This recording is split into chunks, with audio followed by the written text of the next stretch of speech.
Praise lord everyone. Bible reading in 1 year, day 72, September 10th. యెహోషువ గ్రంథం 4వ అధ్యాయం నుండి చదువుకుందాం. జనులందరూ యోర్దానును దాటుట తుదముట్టిన తర్వాత యెహోవా యెహోషువతో ఇలాగు సెలవిచ్చెను.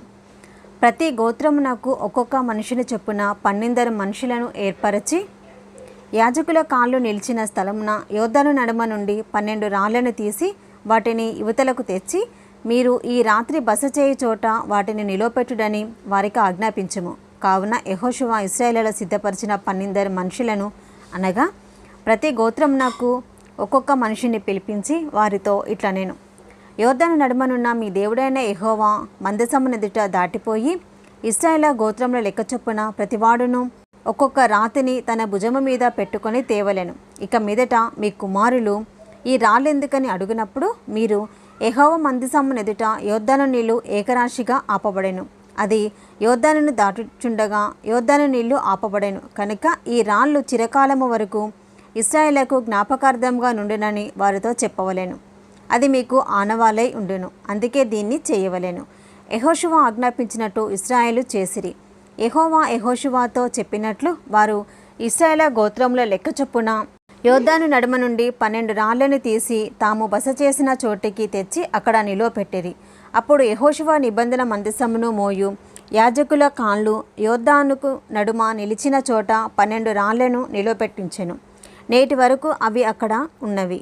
ప్రజలతో చెప్పవలెనని యెహోవా యెహోషువకు ఆజ్ఞాపించినదంతయు అనగా మోషే యెహోషువకు ఆజ్ఞాపించినదంతయు నెరవేరు వరకు యాజకులు మందసమును మోయిచు యోర్దాను నడుమ నిల్చుచుండగా జనులు త్వరపడి దాటిరి.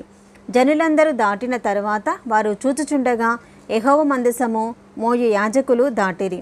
మరియు ఇశ్రాయేలు చూచుచుండగా రూబేనీయులు, గాదీయులు, మనష్షే అర్ధగోత్రపు వారును మోషే వారితో చెప్పినట్లు యుద్ధ సన్నద్ధులై దాటిరి.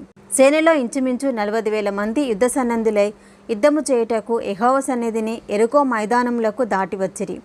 ఆ దినమున యెహోవా ఇశ్రాయేలందరి ఎదుట యెహోషువను గొప్ప చేసెను కనుక వారు మోషేను గౌరవపరిచినట్లు అతని బ్రతుకు దినములన్నిటను అతనే గౌరవపరిచిరి. యెహోవా సాక్ష్యపు మందసమును మోయు యాజకులకు యోర్దానులో నుండి యువతలికి రండని ఆజ్ఞాపించుమని యెహోషువతో సెలవీయగా యెహోషువ యోర్దానులో నుండి ఎక్కి రండని ఆ యాజకులకు ఆజ్ఞాపించెను. యెహోవా నిబంధన మందసమును మోయు యాజకులు యోర్దాను నడుమ నుండి ఎక్కి వచ్చినప్పుడు ఆ యాజకుల అరకాళ్ళు పొడి నేలను నిలవగానే యోర్దాను నీళ్లు వాటి చోటికి ఎప్పటి వలనే మరలి దాని గట్లన్నిటి మీద పొర్లిపారెను. మొదటి నెల 10వ తేదీని జనులు యోర్దానులో నుండి ఎక్కి వచ్చి యెరికో తూర్పు ప్రాంతమందలి గిల్గాలులో దిగగా వారు యోర్దానులో నుండి తెచ్చిన 12 రాళ్లను యెహోషువ గిల్గాలులో నిలవపెట్టించి ఇశ్రాయేలుతో ఇట్లా నేను రాబోవు కాలంన మీ సంతతి వారు ఈ రాళ్ళెందుకని తమ తండ్రులను అడుగుదురు కదా. అప్పుడు మీరు ఇశ్రాయేలు ఆరిన నేల మీద ఈ యోర్దానును దాటిరి. ఎట్లనగా యెహోవా బాహువు బలమైనదని భూనివాసులందరూ తెలుసుకొనుటకు మీరు ఎల్లప్పుడూ మీ దేవుడైన యెహోవా యందు భయభక్తులు నిలుపుటకును మేము దాటు వరకు మీ దేవుడైన యెహోవా తానే మా ఎదుట ఎర్ర సముద్రమును ఎండచేసినట్లు మీరు దాటు వరకు మీ ఎదుట యోర్దాను నీళ్లను ఎండచేసానని చెప్పి ఈ సంగతి వారికి తెలియపరచవలెను. యెహోషువ గ్రంథం 5వ అధ్యాయము. వారు దాటుచుండగా ఇశ్రాయేలుల ఎదుట నుండి యెహోవా యోర్దాను నీళ్లను ఎండజేసిన సంగతి యోర్దానుకు పడమటి దిక్కునున్న అమోరీల రాజులందరూ సముద్రం నొద్దనున్న కనానీల రాజులందరూ వినినప్పుడు వారి గుండెలు చెదిరిపోయాను. ఇశ్రాయేలు భయము చేత వారికి ధైర్యమేమీ లేకపోయాను.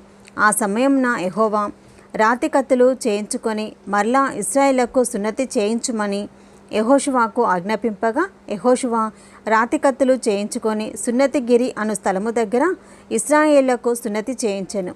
యెహోషువ సున్నతి చేయుటకు హేతువేమనగా ఐగుప్తులో నుండి బయలుదేరిన వారందరిలో యుద్ధ సన్నద్ధులైన పురుషులందరూ ఐగుప్తు మార్గమున అరణ్యంలో చనిపోయేరి. బయలుదేరిన పురుషులందరూ సున్నతి పొందినవారే, కానీ ఐగుప్తుల నుండి బయలుదేరిన తర్వాత అరణ్య మార్గమందు పుట్టిన వారిలో ఎవరనూ సున్నతి పొంది ఉండలేదు.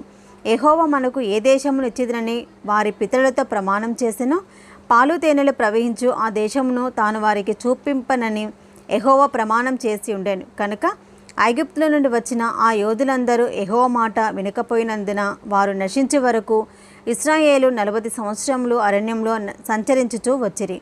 ఆయన వారికి ప్రతిగా పుట్టించిన వారి కుమారులు సున్నతి పొంది ఉండలేదు కనుక వారికి సున్నతి చేయించెను. ఏలయనగా మార్గమున వారికి సున్నతి జరగలేదు. కాబట్టి ఆ సమస్త జనము సున్నతి పొందుట తీరిన తర్వాత తాము బాగుపడు వరకు పాలెంలోని తమ చోట్ల నిలిచిరి. అప్పుడు యెహోవా, నేడు నేను ఐగుప్తు అవమానము మీ మీద నుండకుండా దొర్లించి వేసి ఉన్నానని యెహోషువతో అనెను. అందుచేత నేటి వరకు ఆ చోటికి గిల్గాలను పేరు.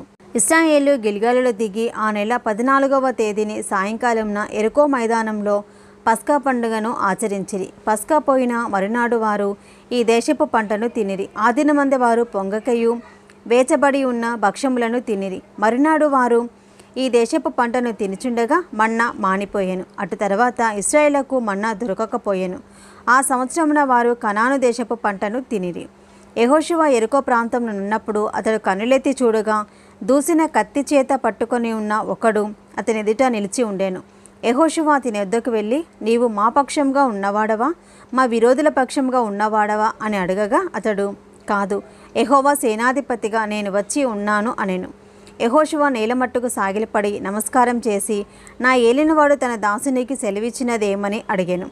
అందుకు యెహోవా సేనాధిపతి, నీవు నిలిచి ఉన్న ఈ స్థలము పరిశుద్ధమైనది, నీ పాదరక్షలను తీసివేయమని యెహోషువతో చెప్పగా యెహోషువ అలాగూ చేసెను. ఇది ఈరోజు భాగం అండి. Praise the lord.